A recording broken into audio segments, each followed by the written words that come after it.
윤창준 전 청와대 대변인은 하루속히 스스로 미국에 들어와 조사받는 게 가벼운 처벌을 받을 수 있는 가장 바람직한 방법이다라는 권고가 미국 변호사들로부터 나오고 있습니다. 워싱턴 DC 법률에 따르면 윤 씨가 만약 미국에 스스로 들어와서 조사받게 된다면 일단 구속을 피할 수는 없겠지만 즉각 보석으로 풀려나 불구속 상태에서 재판을 받게 될 것으로 보입니다. 더욱이 현재까지의 성추행, 경범만 인정되더라도 사회봉사형이나 벌금형에 그칠 것이다라는 예상이 나오고 있습니다.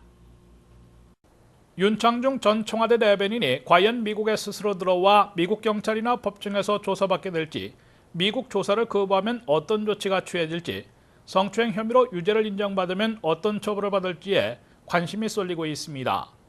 윤창중 씨의 결정에 따라 워싱턴 DC 사법당국의 대처와 처벌이 크게 달라지게 됩니다.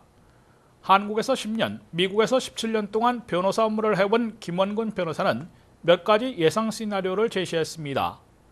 첫째, 윤창중 씨가 미국에 스스로 다시 입국해 워싱턴 경찰의 자진 출두에 조사를 받는 경우입니다. 이 경우에는 일단 도피성으로 미국을 떠나 있었기 때문에 미국 입국 즉시 구속될 것으로 예상되고 있습니다. 그러나 윤 씨 측에서 즉각 보석을 신청하고 검사의 1차 반대가 있더라도 통상적으로는 소정의 보석금을 내고 석방돼 불구속 상태에서 재판을 받게 된다고 김원근 변호사는 밝혔습니다. 이제 미국에 다시 들어오면 DC 경찰에서 바로 체포를 해서 구속을 하겠죠. 한 번쯤 더 하거나 그것은 다시 말하면 구속 기간이 좀 며칠 더 길어지거나 또는 예컨대 패스포트를 경찰에서 압류를 해서 그 사람이 다시 외국으로 나가지 못하게 하는 그런 컨디션을 붙여서 보석을 허가해 줄 가능성이 높고요. 보석금은 즉시 출두했더라면 $200 미만이면 됐는데 한국에 나가 있는 기간이 길어질수록 금액이 올라가거나 여권을 압수하는 조건부 보석을 허가받게 될 것으로 김원근 변호사는 말했습니다. 워싱턴 DC 경찰은 윤 씨가 자진 출두하면 가해자 진술을 받고 검찰에 넘기게 되며 검찰이 기소하고 워싱턴 DC 법원이 재판 일정을 잡게 됩니다. 현재 경찰 리포트에 나타난 대로 호텔 안에서 피해 여성의 허락 없이 엉덩이를 움켜쥔 성추행 경범 인정될 경우 윤창중 씨는 사회봉사형이나 벌금형을 받게 될 것으로 김원근 변호사는 예상했습니다.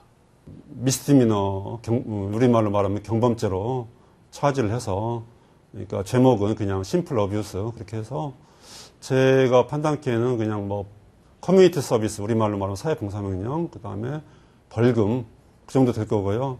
둘째, 그러나 윤창중 씨가 출두하지 않을 경우 워싱턴 경찰은 DC 법원에 영장을 청구해 검사가 기소토록 하고 사실상 수배해 놓게 됩니다.